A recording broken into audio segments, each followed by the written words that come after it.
Hi, Room 29. It is Tuesday, and I am going to read you a book. But first, say hi to Jack Jack. Hi, Jack Jack.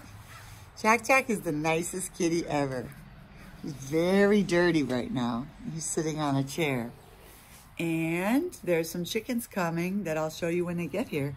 But I'm going to read you a book right now called The Contest, an Armenian folk tale. This book is a Caldecott honor book, which means, which is a good sign that it's going to be a good book. This book was adapted and illustrated by Nani Hogrogian. There are a lot of Armenian names and words in this book that are going to be challenging for me, and I'm going to try my best. This book is a folk tale, so I'm thinking it might be something like some of the books we read. I forget the names right now. It'll come back to me in a second. Let's see. Oh, check this out. An Armenian Pronunciation Guide. The place, Erzinga. The characters, Eliza, Hamayag, Harahad, Ishkan. Okay, I'm gonna have to practice those. This book is from 1976. That means that was when I was 7 years old. So I was about your age when this book came out.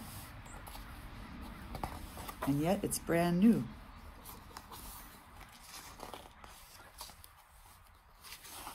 The pictures are very beautiful, so check this out.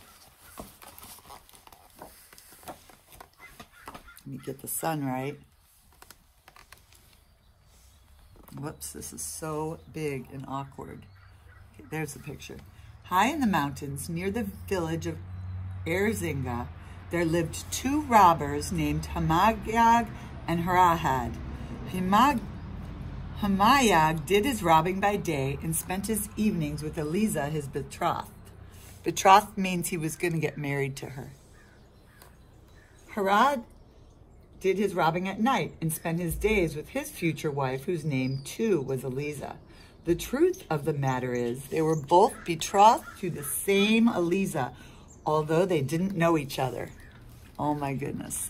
She is supposed to be married to two men. And they're both robbers. Let's check out this picture.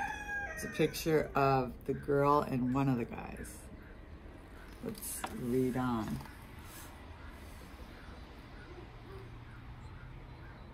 There we go. One evening while Hamayag was visiting Eliza and Harahad was out looking for riches for her, each of the robbers thought about his future. Each decided it was time to try his luck in the next province. The men made their preparations, and Eliza gave each of them a buksha of food for the journey.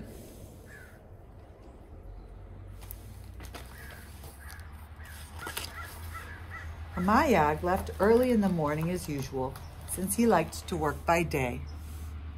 Minutes later, Harahad departed to be sure he would reach his destination by nightfall. As it turned out, the two robbers met at noon under a pomegranate tree where each of them had stopped for lunch. They introduced themselves and opened their bukjas to see what Eliza had packed for them.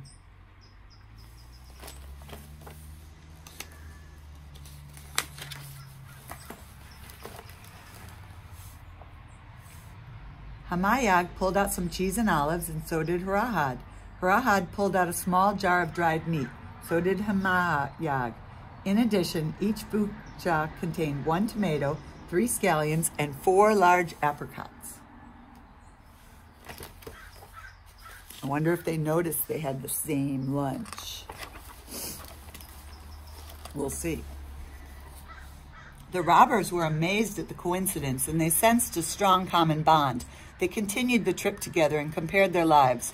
I earn my living by my cleverness, said Hamayag. So do I. I will confess to you that I am a robber, said Hamayag. So am I. I live on the hill above the village of Erzinga, said Hamayag. So do I.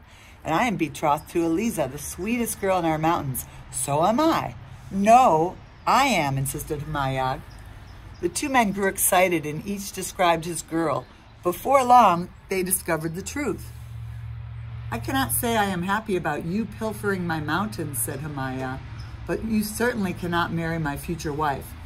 But she's mine, shouted Harahad, and the argument continued this way and that until the two robbers realized that anger could not settle their problem. Now I have 3 cats here. Let's see if I can show you my cats. That's Sandy. And over there is Tiny. His name is Tiny Clyde, but I just call him Tiny. And then again, here's Jack Jack, who's still sitting next to me on the chair. Jack Jack. Jack Jack. Can you look at me? Jack Jack. Jack Jack is the best cat. The other 2 are good cats too. Let me continue. Well, since our sweet deceiver must give up one of us, let us decide which one it will be, agreed Hamayag and Harahad, each with great confidence in himself. They decided to have a contest to see which of them was the cleverest thief in these mountains. The winner would marry Eliza. Since there was still some daylight when they entered the walls of the city, Hamayag took his turn first. They noticed a man with a small bundle walking toward the jewelry shop. Hamayag quietly slipped the bundle away from the man, and when he saw it contained jewels, he quickly replaced them with stones and returned the bundle to the man. Uh-oh. Uh-oh, chicken and cat interaction over there. Needless to say, both the man and the jeweler were a little surprised when the bundle was opened. The man reddened, muttered a few words, picked up the package, and left. While the man hurried home, Hamayag again slipped the bundle away from him, replaced the jewels, and returned the bundle. The 2 smiling robbers followed the man to see the results of their trickery. The man's wife listened to his torrent of anger while the robbers watched through the window. She opened the bundle and found the jewels. "What are you talking about?" she asked. "Why would I give you stones instead of jewels?" The confused man tied the bundle and started out again for the jewelry shop, but Hamayag hadn't finished with him yet. Once more he slipped the jewels out of the bundle and slipped the stones in, and the 2 robbers trailed the man to see what would happen. And once again the poor man was shocked when the bundle was opened. The jeweler was beginning to lose his patience. The man gathered the bundle of stones and ran from the store. The robbers were doubled over with laughter, but Hamayag pulled himself up and continued the game. The jewels once more replaced the stones, and it did no good for the man to yell at his wife when he arrived home, because she proved again that he was acting like a fool. "Have your eyes gotten weak, or is it your mind?" she shouted. "Now take my jewels and have them repaired before something really happens to them." So the man started out for the 3rd time, and for the 3rd time Hamayag substituted the stones for the jewels. The man arrived at the shop, and the jeweler opened the bundle and found the stones. He was certain the man was playing a joke on him, and he threw him out of his store. "Don't ever come back," he shouted. In the end, of course, there was no need to go back, since Hamayag kept the jewels. Now, since night is beginning to fall, Hamayag says to his companion, "Let me see how clever you are." Harahad found some spikes and a hammer and led Hamayag to the Ishkan's palace. He told Hamayag to sit on his shoulders, and they climbed the palace wall, hammering in the spikes as they went.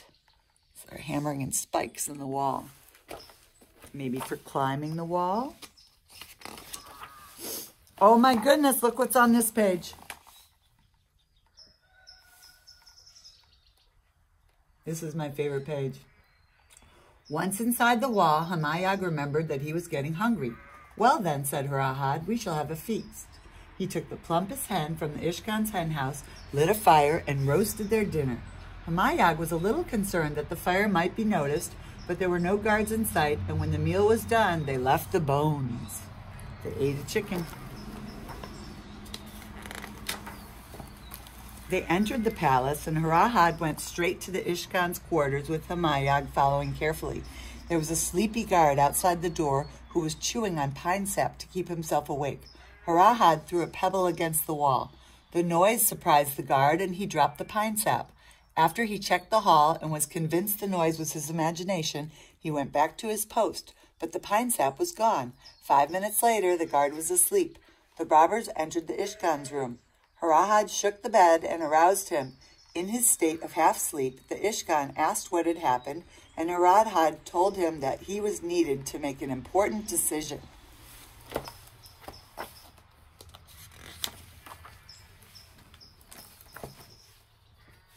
Once upon a time, Harahad said, there were 2 robbers who were betrothed to the same woman. Betrothed means promised to marry. How could that be, mumbled the sleepy Ishkan. The robbers didn't know it, said Harahad, until one day they both decided to go to the same neighboring province. Harahad described the day's events. He told the Ishkan how they discovered Eliza's secret and how they set up a contest to see which robber would have her for his wife. The Ishkan thought he was having an amusing dream.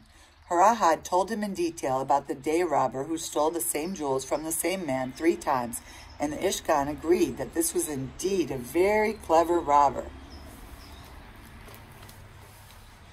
Here's a cat break. That's Sandy.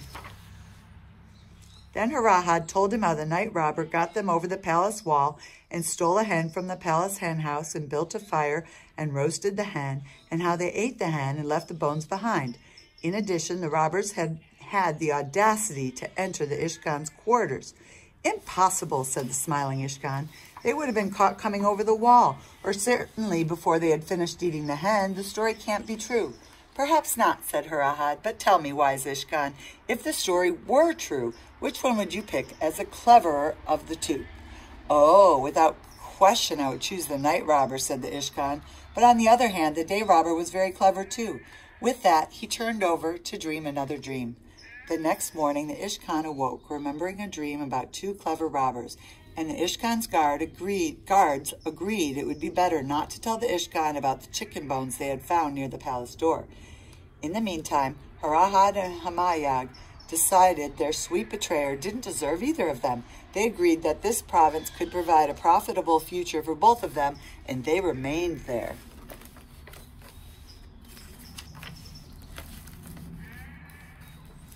And back in Erzinga, Eliza too had discovered a new future. Aw, so she found a new man. And the other 2 men were going to stay in the new province where there was so many things to steal. That's a good story. Want to take a walk to the chickens since I have you here? Let's go.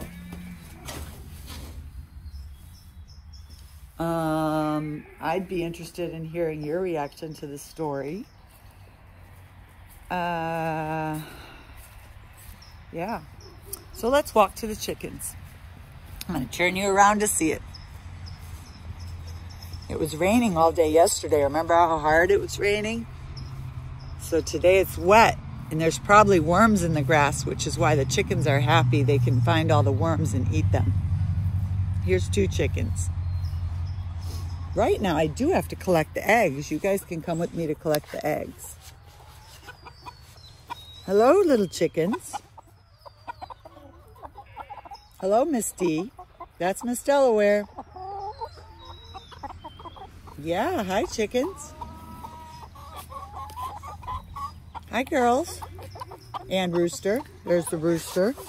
Okay, we're going to go get the eggs now. This is the hard part. Lifting up this fence. All right, come on in, girls. Chickens want to come back in. In or out, chickens? I got to shut the door. All right, now let's get the basket. This is the basket for the eggs. Now, I did not collect eggs yesterday, so there's probably going to be a lot of eggs.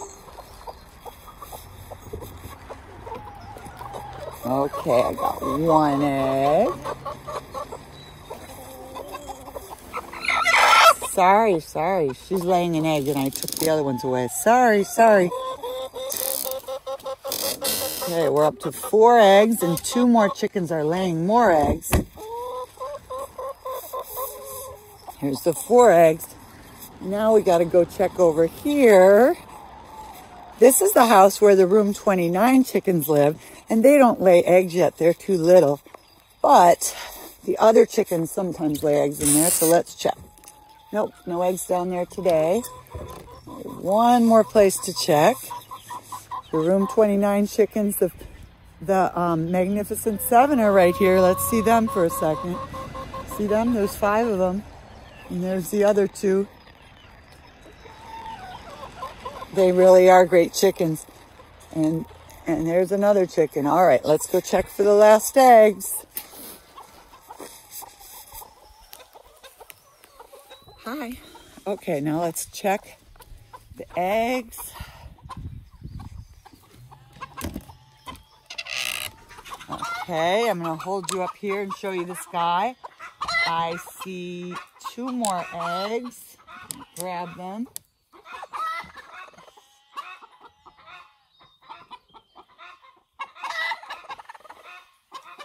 Two more eggs. So, okay, we got 6 eggs.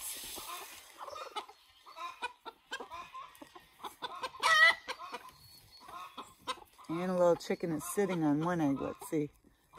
Oh, no egg under there. Okay, so these are eggs.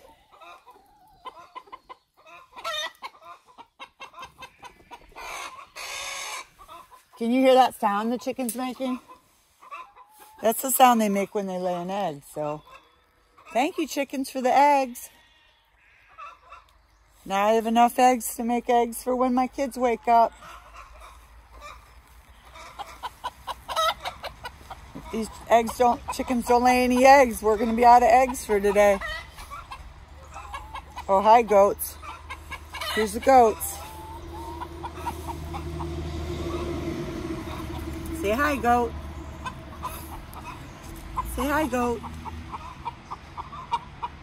Do you know what a goat? The goats don't know what to do when they look in here. They don't know they're a goat. Can you see yourself, goat? All right, well, that's all for now. I'd like to give a shout out to Victoria, and a shout out to Ernesto, and a shout out to Gabriel, and a shout out to Saeed, and a shout out to, who else did I see yesterday? I don't know. I'm looking for some of you I haven't seen yet. So please sign on to Zoom so I can see you. And if I've seen you on Zoom, tell your friends to come to our video chat, okay?